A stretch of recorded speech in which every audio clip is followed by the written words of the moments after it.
सर्व आदरणीय विद्यार्थी मित्रांना नमस्कार. मी आपला डीजीके सर, अक्कलकोट, सोलापूर जिल्हा. महाराष्ट्र सेट परीक्षा 2025 पेपर क्रमांक 1 त्याच्यातील पहिला घटक टीचिंग अप्टिट्यूड ह्याच्यामध्ये येणारे 100 महत्त्वाचा कन्सेप्ट आपण चर्चा करीत आहोत. ऑलरेडी 37 कॉन्सेप्ट आपण बघितलेला आहोत. आता 38वा कॉन्सेप्ट आहे मॉडेल्स ऑफ टीचिंग. मी आता तुम्हाला टीचिंग करत आहेत. आता हे टीचिंग करण्याचे अनेक नमुना आहे. हे अध्यापनाची नमुना आणि ते कोणी शोधलेत, ते कोणी सुरुवात केले, त्याचं डेव्हलप कोणी केलेत, त्याचं इंट्रोडक्शन कोणी केले, त्या व्यक्तीचं नाव आपण बघूया. तर 5 हे मॉडेल्स ऑफ टीचिंग आहे. पहिला आहे रोल प्लेइंग, नाट्यकीकरण. एखाद्या व्यक्तींचं आपण त्याचा रोल इथं वर्गात रोल प्ले करत असतो. त्या व्यक्तीचा पात्र आपण इथं अभिनय करतो, रोल प्लेइंग.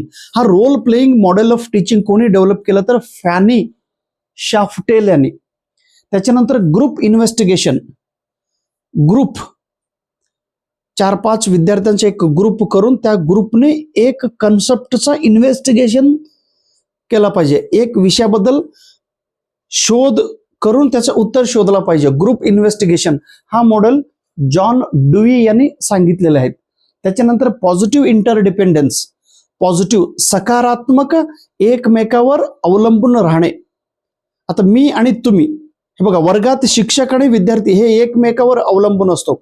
शिक्षक व्यवस्थित शिकवल्यानंतर विद्यार्थ्यांना तो कन्सेप्ट कळतो आणि विद्यार्थी त्या कन्सेप्ट रिलेटेड उत्तर आन्सर जर व्यवस्थित दिला तर पुन्हा शिक्षकांना लाभ होतो, शिक्षकांचा कॉन्फिडन्स वाढतो.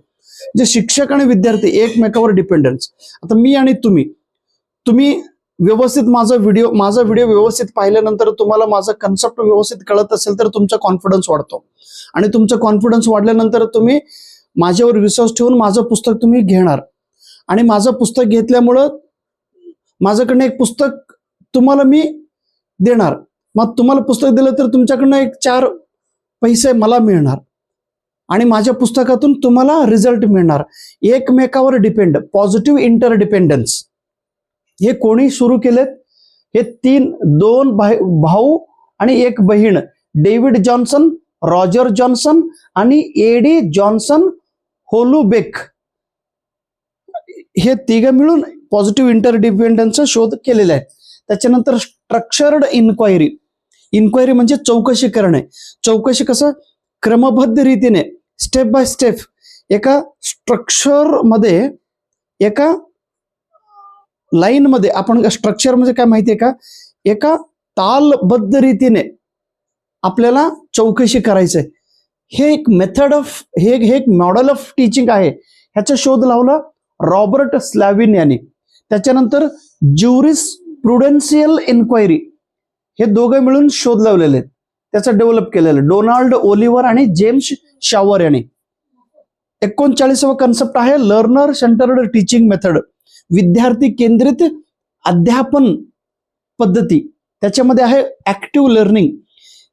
लर्निंग सेंटर्ड मध्ये विद्यार्थी हा ऍक्टिव्ह रीतीने भाग घेऊन कन्सेप्ट समजून घेत असतात. Active learning. Cooperative learning.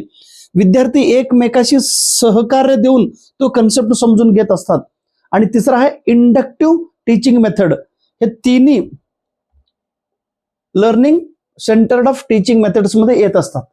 इथं आहे various kinds of teaching models आहेत. अनेक वेगवेगळ्या प्रकारचे टीचिंग मॉडेल्स आहेत.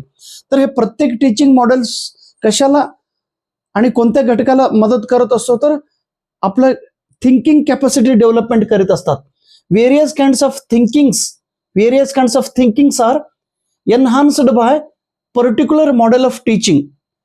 एक मॉडेल एक घटकावरती जास्त फोकस करून तो कन्सेप्ट, तो कौशल्य वाढवत असतो.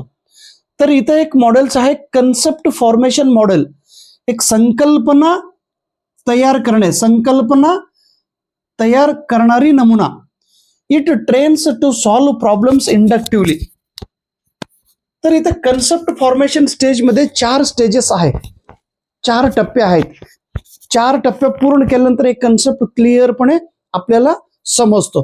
पहिला आहे आयडेंटिफाईंग ए टॉपिक और आयडेंटिफाईंग अ प्रॉब्लेम, एखाद्या समस्या पहिल्यांदा ओळखणे, एखाद्या टॉपिक ओळखणे, त्याच्यानंतर enumerating the data relevant to the topic, त्या टॉपिकशी संबंधित असलेला डाटा गोळा करणे, त्यानंतर grouping items into categories with common attributes of members, गोळा केलेला डाटा ग्रुप प्रमाणे कॅटेगरी प्रमाणे त्याला वेगवेगळे करणे, त्यानंतर चौथा आहे डेव्हलपिंग लेबल्स फॉर कॅटेगरीज, एक एक कॅटेगरीहून एक एक त्याला डेव्हलप करायचं आणि तो डेव्हलप केल्यानंतर त्याच्यातून आपल्याला कन्सेप्ट क्लिअर होतो. Thank you so much. नमस्कार.